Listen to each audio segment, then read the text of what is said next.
Men Real favorit deb o'ylayman. Chunki Realda hozir yo'qotadigan narsasi yo'q, yo'qotadigan narsasi yo'q, odam xavfli bo'ladi.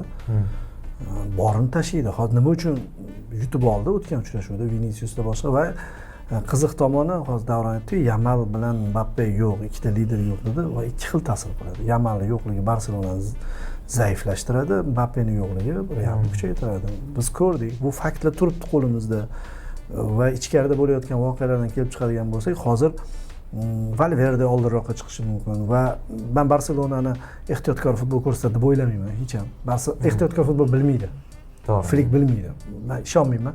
O'sha yuqori liniyasini qo'yaveradi, farqi yo'q va bundan Vinicius, Mbappe, Valverdelar foydalanishi mumkin. Chunki Realda yagona muxlislarni ovuntiradigan narsa shu-da hozir.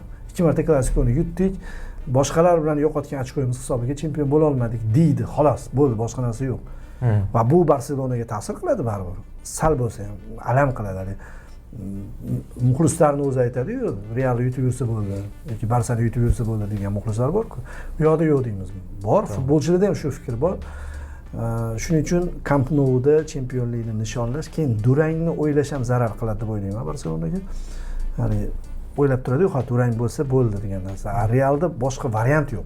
Faqat yutish kerak, hujumkor futbol ko'rsatish kerak va Arbeloa ham har holda ketishdan oldin eshikni qattiqroq yopishga harakat qiladi.